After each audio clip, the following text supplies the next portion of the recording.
চলমান স্থানীয় নির্বাচনে ক্ষমতাসীন লেবার পার্টির যে ভরাডুবি হবে জরিপ অনুযায়ী মোটামুটি নিশ্চিত। তবে কত আসন বা কি ব্যবধানে হারবে সে বিষয়ে নাই গেলাম, ছেড়ে দিলাম সময়ের উপর। কথা বলবো ভূমিদস্যু জয় নিয়ে ক্ষমতার মসনদে বসে কি কারণে এমন ভরাডুবি হতে যাচ্ছে। দ্রব্যমূল্য, ভাড়া, বিল, দৈনন্দিন খরচ বৃদ্ধি অর্থাৎ জীবনযাত্রার ব্যয় ও অর্থনৈতিক চাপ, স্টারমারের ব্যক্তিগত জনপ্রিয়তা কমে যাওয়া, এগুলো তো আছেই। সাথে যোগ হয়েছে গাজা ইস্যু। মূল ফ্যাক্ট এখানেই, 2024 সালের পর থেকে মুসলিম ভোটারদের মধ্যে লেবারের সমর্থন উল্লেখযোগ্যভাবে কমেছে। মুসলিম অধ্যুষিত ওয়ার্ডগুলোতে লেবারের ভোট গড়ে 20 থেকে 21% পর্যন্ত কমেছে। কিছু এলাকায় এই পতন 30%-এর বেশি বলে বিশ্লেষণে উঠে এসেছে।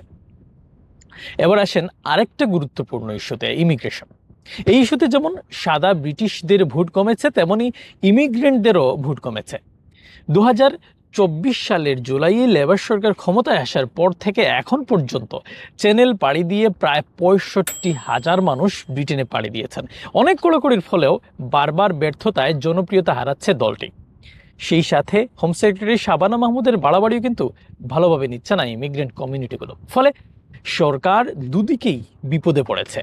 16% ইমিগ্রেন্ট ভোটার আর মোট জনসংখ্যার 5 থেকে 6% মুসলমানদের সক্রিয় অবস্থান লেবার দলের জন্য অশনি সংকেত। এছাড়া এনএইচএস ও স্থানীয় সেবার মান নিয়ে প্রশ্ন তো আছে।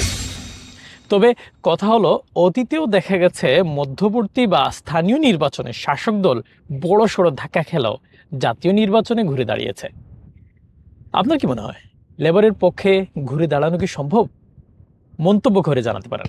Shariful Islam Chowdhury, N24 news, London.